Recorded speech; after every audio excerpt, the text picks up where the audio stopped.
Social media पर जैन समाज के सबसे लोकप्रिय जैन न्यूज़ चैनल महालक्ष्मी की ओर से आप सभी के पास जब घड़ी बजाती है 8, आप हो जाते हैं ठाठ पर तैयार सादर जय जी के साथ नई विरासत की आज जानकारी दे रहे हैं आपके पास। बहुत तीर्थों के बारे में आज तक बताया। आज हम दिल्ली से 113 किलोमीटर दूर आपके पास आए हैं। आप कहें तो अलवर से 55 किलोमीटर। जी हाँ, देहरा तिजारा। देहरा क्यों कहते हैं, कभी सोचा आपने?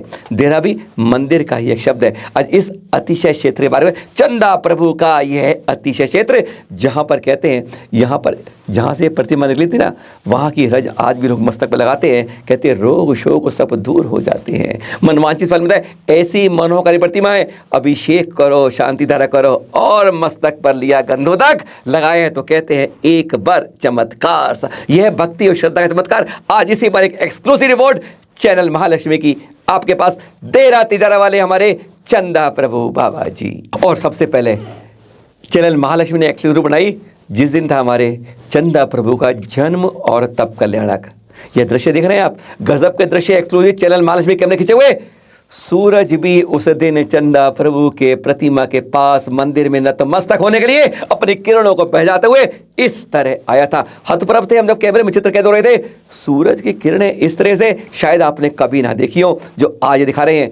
ऐसे नतमस्तक किरणों के साथ जन्म और तप कल्याण था चंदा प्रभु का। और उसी दिन का यह चित्र की शुरुआत हुई हमारे साथ। और शुरुआत में प्रांगण में आते ही पहले मान स्तंभ के साथ नतमस्तक हो जाते हैं। कहते हैं यहीं पर तो आके हमारा जो अभिमान और घमंड होता है चूर चूर हो जाता है। दर्शन यहीं से करते हैं। और इस बार विशेष रूप से नीचे चित्र बनाए गए थे तप के रूप में। और इस तरह के जो चित्र थे जो लोगों को यहाँ पर आकर्षित कर रहे थे। वैसे कहा गया था इस दिन जो अभूतपूर्व कार्यक्रम था उसको आज तक ऐसा तिजारा देहरा में नहीं हुआ था। और हाँ, अब प्रवेश करते हैं इस प्रांगण में और देखते हैं, आनंदित होते हैं। इतिहास बहुत रोचक है, गजब की बात है। बात 1956 की है। यहाँ पर नगर पालिका ने सड़क की खुदाई शुरू हो रही थी और लोगों में उत्साह आ गया था। यहाँ के क्षेत्र में वो जानते थे यहाँ कुछ ना कुछ भव्य मंदिर है, खुदाई हो रही है, जरूर कुछ ना कुछ प्रकट होगा।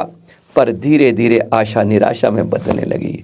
अरे खुदाई होती होती होती बढ़ती गई पर मिल कुछ नहीं रहा है। तब यहाँ पर नगीना के झब्बू राम जी और मिश्री लाल जी आए। उन्हें भी विश्वास था कि यहाँ कुछ ना कुछ होगा। उन्होंने कुछ दिन तक यह जाप काफ़ी किया और फिर उन्हें स्वप्न आया कि यहाँ पर करिए खुदाई तो निश्चित कुछ ना कुछ मिलेगा। खुदाई शुरू हुई और हाँ, मिला भी, पर 3 खंडित प्रतिमाएं मिली। गुप्त काल की बताई गई पुरातत्व विभाग ने, यानी इतने प्राचीन समय से यहाँ पर कोई ना कोई विशाल मंदिर रहा होगा। पर आशा निराशा में पलट रही थी, कुछ नहीं मिल रहा था। बात करके हैं हम अगस्त की बात कर रहे हैं 1956 की। यही तिजारे के थे वैद्य बिहारी लाल जी। उनकी पत्नी थी सरस्वती देवी जी। उनको भी विश्वास था, बस उन्होंने कहा मैं अन्न जल त्याग कर रही हूँ। जानते हो, 1 दिन हो गया, 2 दिन हो गया, 3 दिन अन्न जल त्याग कराया। और जानते हैं तीसरा दिन था जब पूरा देश स्वतंत्रता दिवस मना रहा था। 10वां स्वतंत्रता दिवस देश मना रहा था। बस उसी दिन शाम को तीसरा दिन हो गया था। रात्रि में उनको स्वप्न आता है। श्रावण शुक्ल की नवमी का वह दिन था। उन्हें स्वप्न आया कि इस जगह पर जरूर प्रतिमाएं आपको मिल जाएंगी। सुबह की बात थी, बस फटाफट उठी, लोगों को ले गया और कहा मुझे स्वप्न आया है, एक बार प्रयास तो करो। वहाँ बस पहुँच गए वहीं पर खुदाई के लिए कि यहाँ पर जरूर कुछ ना कुछ मिलेगा। और विश्वास कीजिए, खुदाई शुरू हुई। 1-2 घंटे बीते। 16 अगस्त 1956 वह दिन था। घड़ी लगभग 12 बजाने को आतुर थी, यानी अभी 10 मिनट बचे थे। 11:50 हुए थे कि यही प्रतिमा नजर आ गई। देहरा वाले बाबा चंदा प्रभु।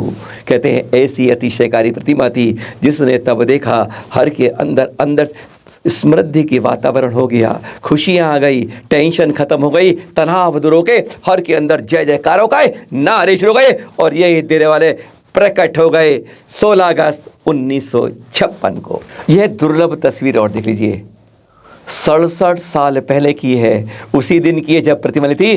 तब खुदाई के समय यही श्वेत श्याम चित्र खींचा गया था जब यह प्रतिमा निकली थी। धवल श्वेत पाषाण खंड पर पद्मासन की मुद्रा में अवस्थित भगवान श्री चंद्र प्रभु स्वामी की यह मनोज्ञ प्रतिमा चंद्रमा के चिन्ह से चिन्हित है। और इसकी ऊंचाई है 15 इंच और चौड़ाई है 12 इंच।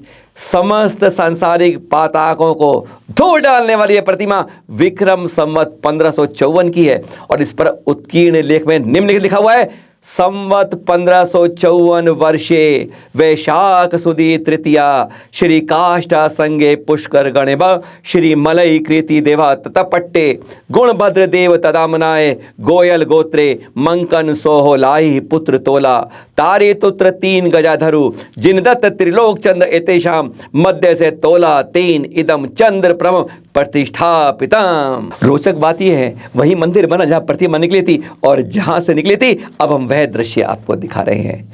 एक तो यहां पर परिक्रमा करते आप जहां देखते हैं चरण बने हुए हैं, बस उसी के चरण के साथ जहां लोग प्रतिमा करा के भावना बाते हैं और यहीं पर साथ में मिट्टी पड़ी है कुंडली बनाकर। बस यही वह जगह है जिस रज को मस्तक लगाते हैं आज भी लोग कहते हैं इस मस्तक पर लगाने से बहुत कड़े कड़े कष्ट दूर हो जाते हैं, भावनाएं भा जाती हैं और मनोकामनाएं पूरी। इसी रज आज भी इस कुंडली में वह रज पड़ी है, उसी समय से लोग इस रज को आज भी अपने मस्तक पर लगाकर कहते हैं चंदन से ज़्यादा शांति और शीतलता इस रज से मिल जाती है। जो यहाँ पर मंदिर के मुख्य से पीछे की तरफ यह क्षेत्र है जहाँ से प्रतिमा निकली और वहाँ से प्रतिमा आगे विराजित कर दी गई। बहुत रोचक कथा है, लोग आते हैं यहाँ पर, बाहर बाहर से खूब आते हैं, दर्शन नैनावीरा में रोचक है। एक बार आइएगा, दर्शन कीजिएगा, जो रोज आते हैं जरा उनसे पूछ लीजिएगा, कोई महीने आता है, कोई हफ्ते आता है, कोई इस तरह से लोगों ने दिन तक बांध रखे हैं। दिल्ली से खूब आते हैं, अलवर से बहुत आते हैं, राजस्थान से बहुत आते हैं, आसपास के क्षेत्रों से यहाँ पर हर समय कहते हैं लोगों का माहौल से इसी तरह रोचक व्यवस्था सब तरह की यहाँ पर रहने की, खाने की, पीने की, ठहरने की सब व्यवस्थाएं हैं और साथ में 3 वेदियों वाले इस तिजारा के अंदर सचमुच कहते हैं हर रोज नित्य चमत्कार होते हैं। फिर मिलेंगे नई खबर के साथ। सादर जय जिनेंद्र।